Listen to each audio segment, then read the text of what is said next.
Olá, amigos. É um prazer estar aqui novamente para darmos sequência ao estudo sobre o maravilhoso estudo da pessoa de Jesus. Nesse momento nós vamos dissertar um pouquinho sobre Jesus como nosso substituto. Queridos, há duas palavras-chave no plano da salvação. Essas palavras são substituição e transferência. Vamos ver por que essas palavras são tão essenciais para compreendermos a nossa salvação. Quando nós vamos para Gênesis capítulo 2, aqui no versículo 16, nós lemos assim: Deus ordenou ao homem: de toda árvore do jardim você pode comer livremente.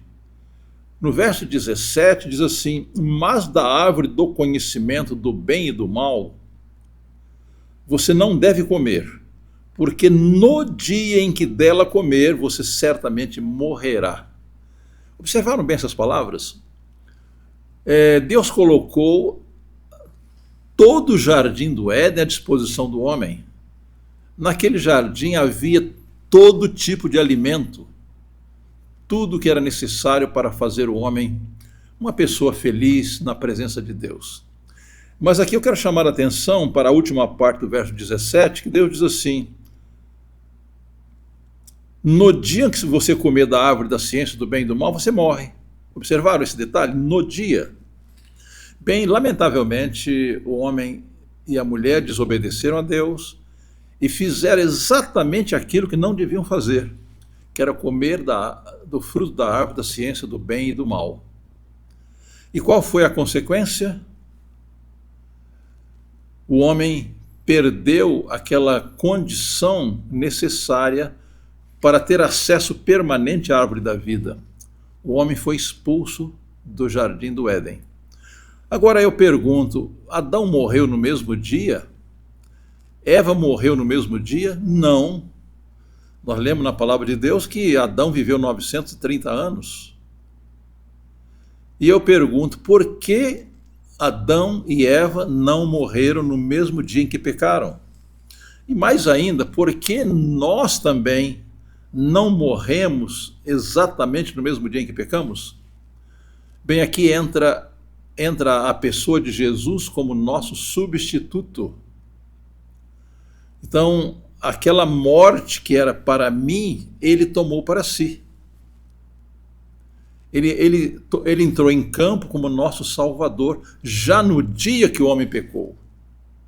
Então, queridos, a razão por que Adão e Eva não morreram no mesmo dia que pecaram é porque Jesus se colocou como substituto. A culpa de Adão foi transferida para Cristo. O pecado de Adão foi transferido para Cristo. Cristo se colocou para morrer em nosso lugar. Isaías, capítulo 52, os últimos versos, e o capítulo 53, queridos, esse aqui é um capítulo vital para compreendermos a missão de Cristo como nosso Salvador. Observem em Isaías 52, 13 a 15, nós lemos: eis aqui o meu servo, procederá com prudência, será exaltado, elevado e será muito sublime. Verso 14 diz assim: como muitos pasmaram à vista dele, pois o seu aspecto estava tão desfigurado, mais do que o de outro qualquer, e a sua aparência mais do que os outros filhos dos homens. Assim causará admiração às nações, e os reis fecharão a boca por causa dele, porque verão aquilo que não lhes foi anunciado, e entenderão aquilo que não tinham ouvido. Eu quero chamar a atenção de vocês, especialmente para o verso 14 do capítulo 52, onde lemos assim: como muitos pasmaram à vista dele, pois o seu aspecto estava tão desfigurado, mais do que de outro qualquer, e sua aparência mais do que dos outros filhos dos homens. Queridos, eu pergunto, quando Jesus, como homem, ele ficou tão desfigurado. A Bíblia ela revela três aspectos, três ocasiões quando Jesus se tornou desfigurado. A primeira foi quando ele foi ao deserto e passou 40 dias e 40 noites em jejum. Ele estava desfigurado, mais do que qualquer filho dos homens. A segunda ocasião foi quando ele estava no Getsêmani. Naquela ocasião, os pecados da humanidade, todos foram colocados sobre Cristo. E Cristo sentiu a separação do Pai. Diz a palavra de Deus que ele chegou a suar gotas de sangue. Ali ele ficou realmente desfigurado, de angústia, de sofrimento por nós. A terceira ocasião, quando ele se tornou desfigurado, foi quando ele estava na cruz do Calvário. Ele havia jejuado desde quinta-feira à noite até o momento da crucifixão. Ele não havia comido nada. Ele foi açoitado desumanamente. E aquela situação de separado do Pai tornou a sua angústia praticamente insuportável. Então Jesus foi desfigurado em 3 ocasiões. No deserto da tentação, quando ele jejuou por 40 dias, 40 noites e foi tentado pelo inimigo. Quando ele entrou no Getsêmani, ele sentiu a separação do Pai, ele assumiu os pecados de toda a humanidade. E na cruz, quando ele, depois de ser açoitado e passado por toda aquela angústia, ele foi crucificado por nós. Bem, vamos dar sequência à sua missão como substituição. No capítulo 53, o profeta Isaías ele começa assim: quem creu em nossa pregação e a quem foi revelado o braço do Senhor? Verso 2 diz assim: porque foi subindo como um renovo diante dele e como raiz de uma terra seca. Observe com que Jesus foi comparado, né? Diz assim: renovo diante dele como raiz de uma terra seca. Não tinha boa aparência nem formosura. Olhamos para ele, mas não havia nenhuma beleza que nos agradasse. Queridos, esse texto de Isaías 53 não quer dizer que Jesus não tinha uma boa aparência como homem. Claro que tinha, mas ele veio como homem. Ele não revelou a glória divina. Caso contrário, o ser humano não suportaria sua presença. E Jesus não queria atrair ninguém a si mediante aparência pessoal. Ele não nasceu num palácio, ele não tinha roupas de marca, roupas custosas. Não, ele tomou a posição de um homem humilde, criado numa carpintaria como operário.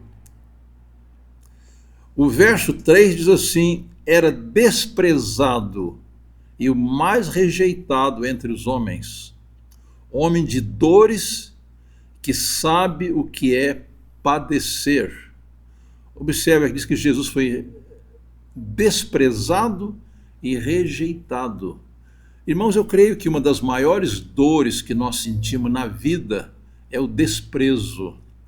Às vezes encontramos crianças, jovens, totalmente frustrados, porque foram abandonados pelos pais, foram desprezados pelos pais.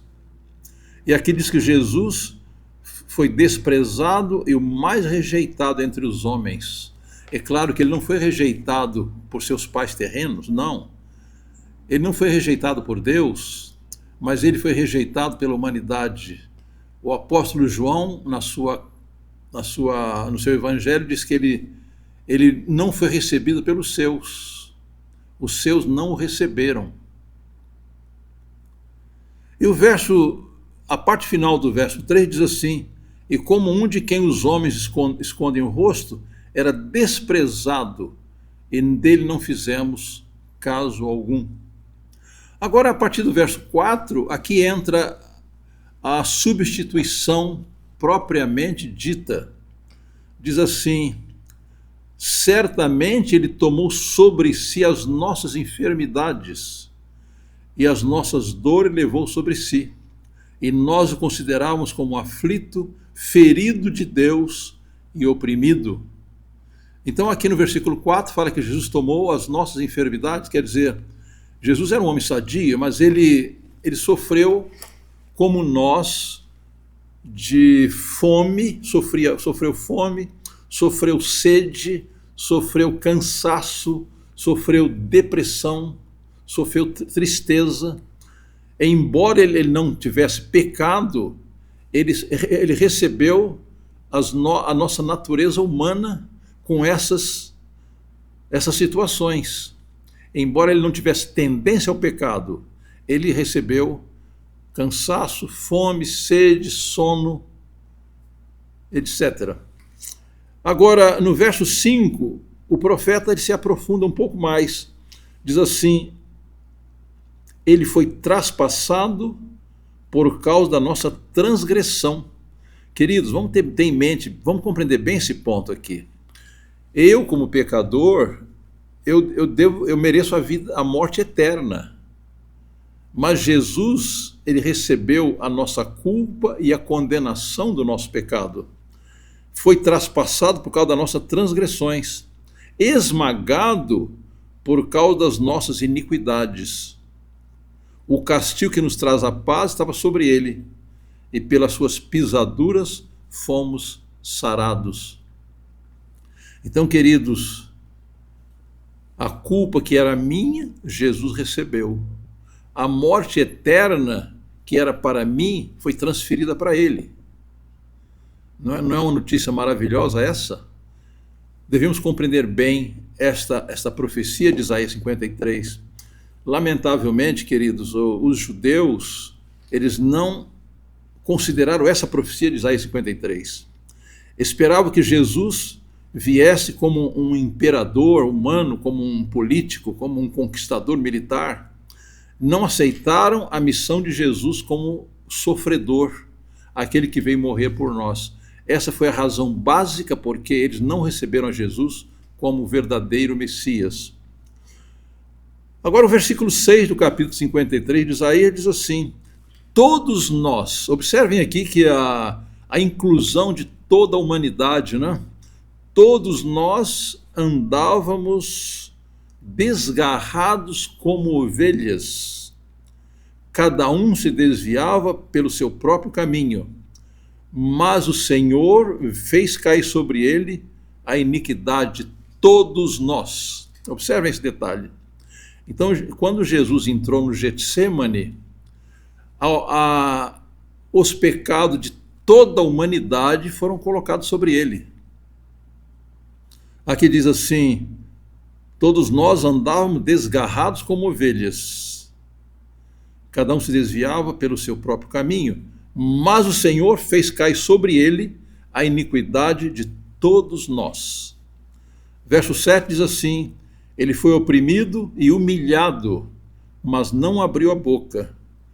Como cordeiro foi levado ao matadouro, e como ovelha muda diante dos seus tosquiadores, ele não abriu a boca. Pela opressão e pelo juízo ele foi levado, e de sua linhagem quem se preocupou com ele? Porque ele foi cortado da terra dos viventes. Observe a parte final do verso 8. Foi ferido por causa da transgressão do meu povo. Eu quero chamar a atenção de vocês também para 2 Coríntios, capítulo 5, verso 21. Embora seja um verso muito pequeno, aqui ele concentra essa grande verdade da substituição que Cristo operou por nós. Observem bem o que diz o apóstolo Paulo em 2 Coríntios 5, 21. Aquele que não conheceu o pecado, Deus o fez pecado por nós, para que nele fôssemos feitos justiça de Deus. Perceberam o significado desse verso? Jesus não conheceu o pecado, ele não pecou, nunca cometeu iniquidade. Sendo inocente, os pecados da humanidade toda foram colocados sobre ele. E aqui diz assim: aquele que não conheceu o pecado, Deus o fez pecado por nós, para que nele fôssemos feitos justiça de Deus. Queridos amigos, aqui está a minha esperança, aqui está a nossa esperança de salvação. Aquele Jesus, Deus pleno, que se tornou homem, ele assumiu os nossos pecados, a nossa culpa e a nossa condenação. Morreu por nós, ressuscitou e agora intercede por nós no santuário celestial. E em breve virá para levar-nos ao lar celestial. O que você achou dessa verdade? Não é maravilhosa? Quando você aceita Jesus como Salvador pessoal, você está livre da condenação. Você tem a certeza de vida eterna em Jesus. Eu sugiro que você aceite essa verdade hoje. Jesus quer salvar você e quer salvar a mim de maneira plena. E só Ele pode fazer isso. Que essa seja a nossa fé, a nossa confiança, a nossa esperança. Amém.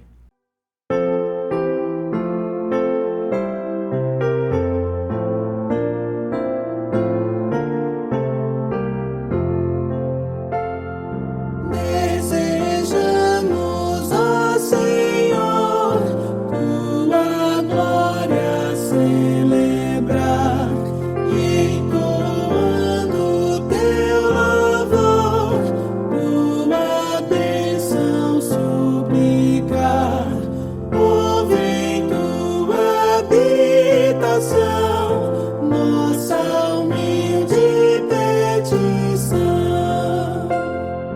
Ó Jesus, bom Salvador,